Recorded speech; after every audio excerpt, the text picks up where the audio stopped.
The so-called dispute, succession dispute between the Mnangagwa faction, which called itself Lacoste, and the so-called G40 that we were associated with. It was a power grab related to a factional fight within ZANU-PF. It had nothing to do with the public interest. It had nothing to do with the national interest. It had nothing to do with the territorial integrity of Zimbabwe. It was an unprecedented in our region, in Southern Africa, act by the military to descend down to the level of squabbles within a political party. Before this happened, there was a constant attack on Mnangagwa and those who were perceived to be part of the Lacoste, and you were classified as a member of the G40. That was provocation. I mean, when you look at what the First Lady, the former First Lady, was doing in rallies. Are we being told that if there is a spirited political campaign within a particular party, in this case a ruling party, and if this campaign is taking place at rallies, meetings, where there's a robust debate and very tough things are said about members or leaders of the party, are we being told that in the new SADC, in the new African Union, when that happens, it's a recipe for a coup? It's a recipe for a military coup. Is that what we are being told?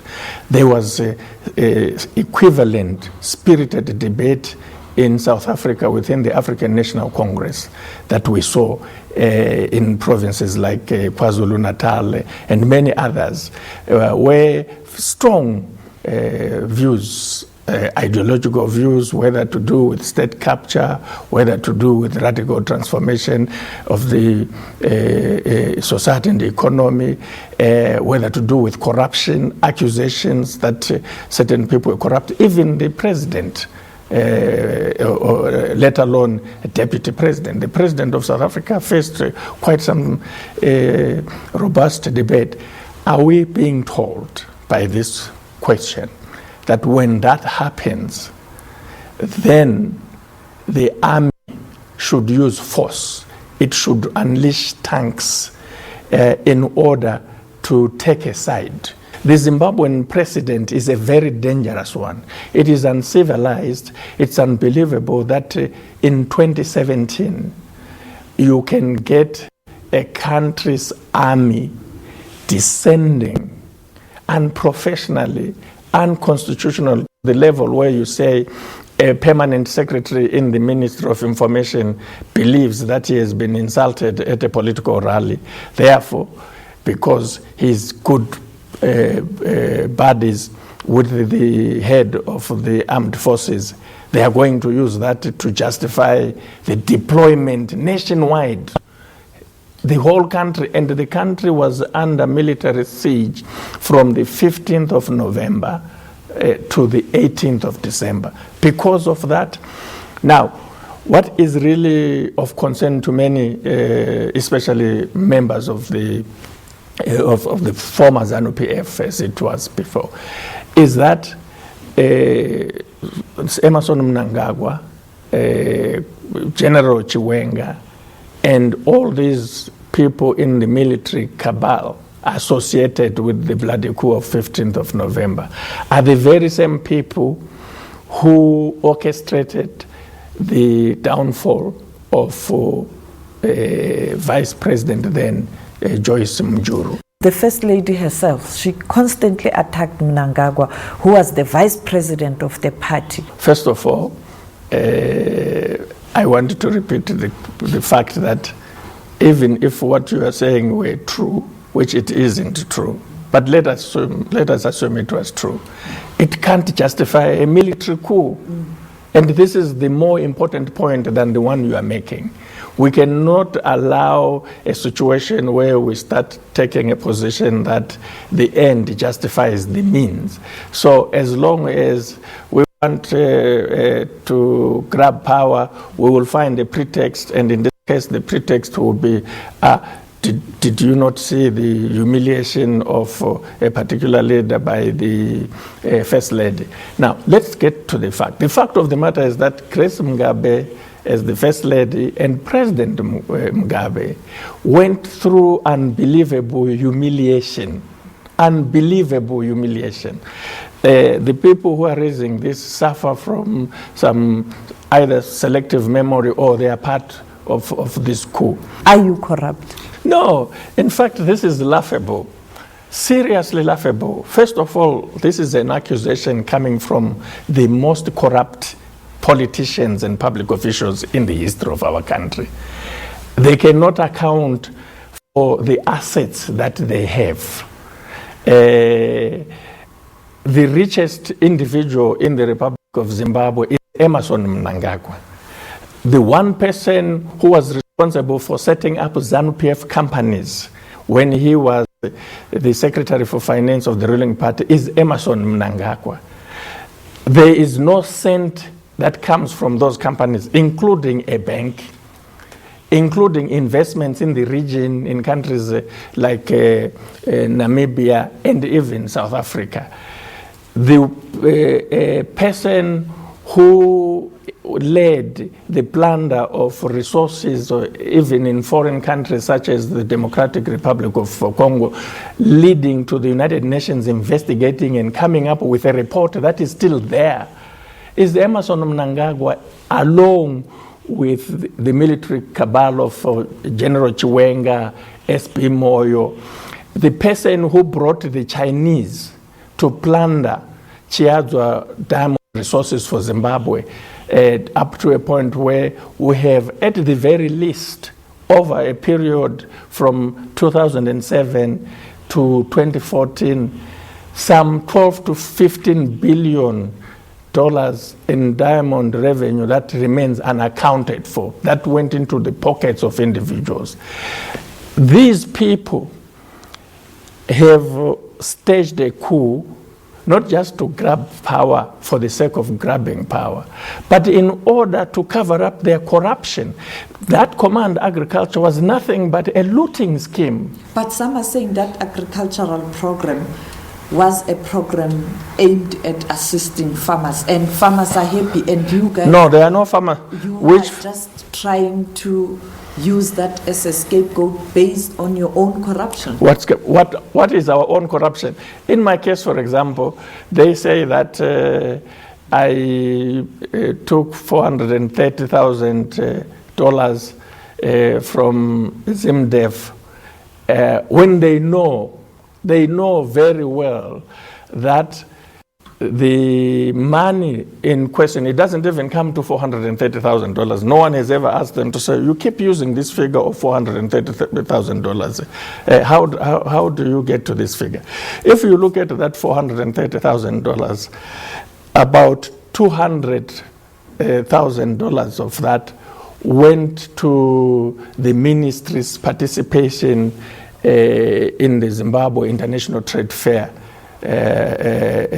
program in 2016. And we won. We were the first government ministry since the establishment of that trade fair in Rhodesian days to win the top prize, because we had a very innovative display of our work in our exhibits. And the remainder of that money supported approved ZANU-PF programs, and then 100,000 of it supported a program that was designed to bring together government departments, schools, traditional leaders to support education in general, but science education in particular, in Cholocho, my district, one of the marginalized districts, and part of the marginalization due to the Gugurahundi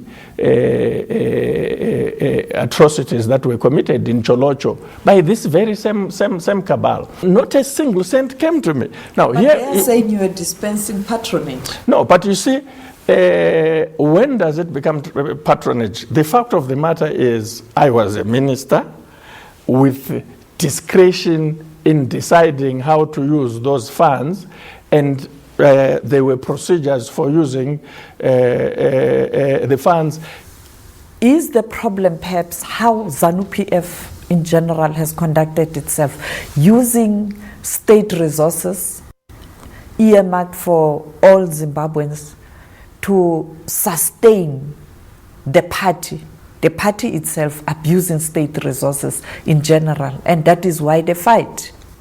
I think that there are serious questions such as the one you are raising that need to be asked. And it was under President Mugabe's watch. Well, it was under Emmerson Mnangagwa. You know, let us not play this simple game of saying it was under Mugabe and now we have a different government, different from Mugabe's government, when in fact yes, you know, the instigators and enforcers and the main players over a 37-year period are these, especially Emmerson Mnangagwa. Emmerson Mnangagwa cannot convince the world that he is different from President Mugabe. It is going to be the worst act of treachery, the worst that the region has ever seen, the liberation movement has ever seen. But he's currently changing policies. No, he's not. No, he has not changed any policies. He has slogans and anecdotes that are cynical, that are designed to placate the Western world, to make him appear that he's very different. There's no economic policy. He's Minister of Finance, he's also Minister of Economic Development. He has no economic development policy as we speak right now, which is different from the one that was in place in 2013 that ZANU-PF adopted. Their 100 days, so-called, is driven by anecdotes and slogans. It is not driven by any coherent underlying policy or message with new fundamentals. Is he really trying to tell Zimbabweans and the world that there is something that he wanted to do in 37 years, but he couldn't do because he was stopped by President Mugabe from doing that, and that he has had to get rid of President Mugabe in order to do that? Is that what Emmerson Mnangagwa wants to say? Is Emmerson Mnangagwa telling the world that he had nothing to do with Gugurahundi atrocities? He has reached out to those who were affected. He has not done that. That is a lie. First of all, I was in the leadership with him during the making of Zimbabwe's new constitution that was adopted in 2013. Emmerson Mnangagwa and Patrick Chinamasa, who were the frontline voices for ZANU-PF during that process, fought very hard to ensure that the national peace and reconciliation process that is in the constitution does not have the teeth. Or see light of the first of all, they didn't want it. They are the ones who opposed it in ZANU-PF. Emmerson Mnangagwa and Patrick Chinamasa led the opposition of the National Peace and Reconciliation Commission. They did not want it. They came to the Politburo. We had long nights debating. One of the contentious issues is that they didn't want that commission at all. Emmerson Mnangagwa, I want to say and place this on record, did not want the commission. That's number one. Number two, as a result of that, we ended up with a whittled down commission that did not include truth. The proposal was to have a Truth and Reconciliation Commission. You cannot have peace and reconciliation when you've had atrocities such as Gugurahundi without truth. telling. Emerson Mnangagwa and Patrick Chinamasa succeeded in removing the truth component and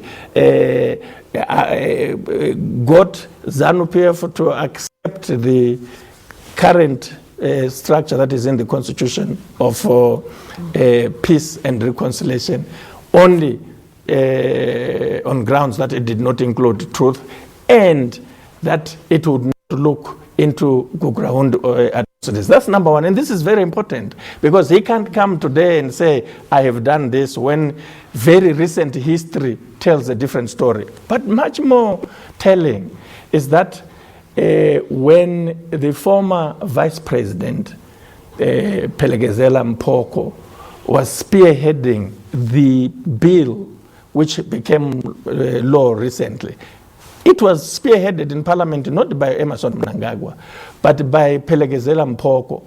Emerson Mnangagwa and his Lacoste members of parliament gave Mpoko a torrid time.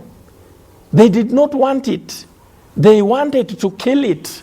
And again, the bill ended up being pulled down because of the opposition that it faced from Mnangagwa and his members of parliament who made sure and did not hide that they did not support it. They did not think that there will be a coup in Zimbabwe on the 15th of November. Now, as history will have it, it has created this opportunity for Mnangagwa, which he is unable to take because he came to power via the gun and found on President Mugabe's desk a bill already passed, waiting just to be signed. And he has signed it opportunistically after fighting this. And as he signs it, 5 years have gone for the National Peace and Reconciliation. It's a commission which has only a 10-year life, 10 years from August 22, 2013. He can't associate himself with it. It is not going to deliver what it was meant to deliver, not least because now it's being driven by the number one perpetrator of atrocities. Allegation leveled against you is that you are a foreign agent, spy. How far true are those reports? Are you working for foreign governments to destabilize Zimbabwe right now? Well, but this is a startling kind of allegation coming from people who have used these kind of allegations way back, even before independence. When it comes to people like Emerson Mnangagwa, General Chiwenga in particular, if you are educated and you are not available to them, you are not working with them, you do not support them, you are by definition a spy. You are by definition a foreign agent. Because as far as they are concerned, patriotic members of ZANU-PF, patriotic Zimbabweans must support them, must agree with them, must work with them, and if they are not working with them, they must be working for the so-called enemy. In the world of espionage, the spies in this world are vice presidents, generals, the people who sit in joke and know what is being planned. These are the people who sell the information. You can't just, they used to accuse young people coming from school. You go there, you join the liberation struggle, you're wearing a t-shirt, it has a number, it's your spy number. A spy must be a well-positioned person with information and somebody who can make a difference. And as far as the history of Zimbabwe is concerned, the history of who is a spy, who was a spy, who has been a spy, is yet to be told. Are you willing to go back to Zimbabwe? The issue is not about us, so-called G40, reconciling with coup makers. The issue is about restoring constitutional government in Zimbabwe, returning to civilian rule. How can that be done under these circumstances? Because the region has accepted Mnangagwa currently in terms to accept. He's at the AU, and he was well received, and even the message where he indicated that President Mugabe is fine and is taken care of. How are you going to resolve this? Because it looks like the other people have moved on. No, I mean, a lot of people said that about Rwanda. They said things have moved on, there was a stable government there, and so forth. But look carefully back and take some lessons. The fact that... Are you saying there's likely to be an internal conflict in Zimbabwe? If the fundamental issues that are related to the coup are not addressed, no doubt about that. There is a lot of bottled up tension. Is this not perhaps a threat, and perhaps are you not involved in mobilizing people? No, but I mean, look, does anyone really think in 2017 you can put tanks in the streets, brutalize people in the way they did, and torture members of state organs responsible for security in the president's department, in the police, in the army itself? Do you think you really can do that and get away with it? Mnangagwa has warned against any perhaps retaliation. No, but you know, he says one thing during the day and completely different things happen at night. Everyone now knows there are serious tensions between him and the military cabal led by Chiwenga, very serious tensions. And he told the African Union that President Mugabe is safe and secure. That's not true. He's been, and he got applauded for that. He also said he's working very hard to preserve the legacy of President Mugabe. He's doing actually the opposite. They are harassing the president's family on a daily basis. But the president's family is allegedly implicated in corruption. Should they not account? So he said that the legacy is preserved, the president is safe and secure. Meanwhile, you are saying that the president's family is alleged to be involved in corruption. What judicial process has come up with this information? People are using political platforms, media platforms such as this to harass the family. When you make allegations outside the judicial process, you are harassing the family. That's what harassment is. You are engaging in dirty politics. You want to silence them. You are intimidating them. You are instilling fear. If there is a case, a civilized constitutional government follows the judicial process. It does not follow rallies, innuendos.